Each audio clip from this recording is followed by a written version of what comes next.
ایک بہن کہتی ہے، ایک دن میں اپنے گھر کی صفائی کر رہی تھی، اتنے میں میرا بیٹا آیا اور شیشے کا ایک شاہکار ڈیکوریشن پیس گرا دیا اور وہ ٹوٹ گیا۔ میں اس سے بہت ناراض تھی کیونکہ یہ بہت مہنگا تھا اور میری ماں نے مجھے دیا تھا اور میں اسے پسند کرتی تھی اور اسے رکھنا چاہتی تھی۔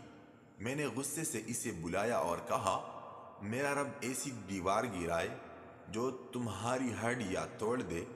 بہن کہتی ہے، سال گزر گئے اور میں اس بددعا کو بھول گئی اور مجھے اس کی پرواہ نہیں تھی اور نہیں مجھے معلوم تھا کہ وہ آسمان پر چڑھ گئی ہے۔ میرا بیٹا اپنی بھائیوں اور بہنوں کے ساتھ پلا بڑا اور وہ میرے دل میں میرے بیٹوں میں سب سے زیادہ پیارا تھا۔ میں اس کو ہوا لگنے سے بھی ڈرتی تھی۔ وہ میرے لیے اپنے بھائیوں اور بہنوں سے زیادہ نیک تھا۔ اس نے تعلیم حاصل کی، گریجویشن کیا، ملازمت حاصل کی اور میں اس کے لیے بیوی تلاش کر رہی تھی۔ اس کے والد کی ایک پرانی عمارت تھی اور وہ اسے گرا کر دوبارہ تعمیر کرنا چاہتے تھے۔ میرا بیٹا اپنے والد کے ساتھ عمارت کی طرف گیا اور مزدور منہدم کرنے کی تیاری کر رہے تھے اور اپنے کام کے درمیان میرا بیٹا اپنے والد سے دور چلا گیا اور کارکن نے اسے نوٹس نہیں کیا تو دیوار اس پر گر گئی۔ میرا بیٹا چیخا اور پھر اس کی آواز غائب ہو گئی۔ کارکن رک گئے اور سب پریشان اور خوف زدہ ہو گئے۔ انہوں نے بڑی مشکل سے اس دیوار ہٹائی اور ایمبولینس آئی اور اس کا جسم لے جانے کے قابل نہ رہا کیونکہ شیشے کی طرح گر کر ٹوٹ گیا تھا، تو انہوں نے اسے بڑی مشکل سے اٹھایا اور انتہائی نگہداشت میں منتقل کیا۔ اور جب اس کے والد نے مجھے خبر کی تو میں بے ہوش ہو گئی، اور جب مجھے ہوش آیا تو گویا اللہ تعالی نے میری آنکھوں کے سامنے وہ گھڑی بحال کر دی ہو جس میں نے بچپن میں کئی سال پہلے اس کے لیے بد دعا کی تھی، اور مجھے وہ بد دعا یاد آ گئی اور میں روتی رہی اور روتی رہی یہاں تک کہ میں دوبارہ ہوش کو بیٹھی۔ جب ہسپتال میں مجھے افاقہ ہوا تو میں نے اپنے بیٹے کو دیکھنے کے لیے کہا۔ میں نے اسے دیکھا اور کاش میں نے اسے اس حالت میں نہ دیکھا ہوتا۔ ان لمحوں میں دل کی دھڑکن رک گئی اور میرے بیٹے نے آخری سانس لی۔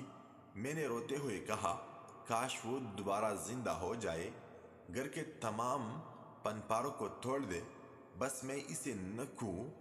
کاش میں گونگی ہو جاتی اور اس کو بد دعا نہ دیتی۔ کاش کاش کاش، لیکن کاش کا لفظ کا وقت پورا ہو چکا تھا۔ ایک شخص عبداللہ بن مبارک رحمۃ اللہ علیہ کے پاس اپنے بیٹے کی نافرمانی کی شکایت کرنے آیا۔ ابن مبارک نے اس سے پوچھا، کیا تم نے اس کے لیے بد دعا کی؟ اس نے کہا، جاؤ، تم نے ہی اسے خراب کر دیا ہے۔ ہر ماں اور باپ کے لیے میرا پیغام، اپنے بچوں کو غصے میں بد دعا کرنے میں جلدی نہ کرے۔ شیطان مردود سے اللہ کی پناہ مانگے، اپنی زبانوں سے وعدہ کرے کہ وہ اپنے بچوں کے لیے کامیابی اور رہنمائی کے لیے دعا کرے، ان کو بد دعا نہ دے، اور جان لے کہ اپنے بچوں کے لیے بد دعا کرنے سے ان میں فساد، ضد اور نافرمانی ہی بڑھ جاتی ہے۔ اس نافرمانی کی شکایت کرنے والے سب سے پہلے آپ ہیں، جنہوں نے ان کے لیے بد دعا کرنے میں جلدی کی۔ اپنے بچوں کو بد دعا نہ دے، بلکہ اللہ سے ان کی اصلاح اور رہنمائی کے لیے دعا کرے، اور جب بھی آپ اپنے بچوں کو خوش ہوتے ہوئے اور کھیلتے ہوئے پائے تو ان کے لیے یہ دعا مانگے، اے اللہ، میں تجھ سے دعا کرتا ہوں کہ انہیں جنت میں خوش رکھ جیسا کہ تو نے انہیں دنیا میں خوش رکھا ہے۔ اے انسان، اگر دین و دنیا میں کامیابی چاہتا ہے تو اسلام کے احکامات پر عمل پیرا ہو جا۔ عقل مند کا نشان یہ ہے کہ دوسرے کو اپنے اوپر تعین کرے کہ جس وقت مجھ سے خطا سرزد ہو تہیہ کرے تاکہ آئندہ سرزد نہ ہو۔ قدرت کی نیک ہدایت کی پوری پابندی پر انسان کو جنت کی مان پائے گا۔ انسان کے لیے اتنا جاننا کافی ہے کہ اس دنیا میں اچھا کام کرنے میں ہی راحت اور سکون ہے۔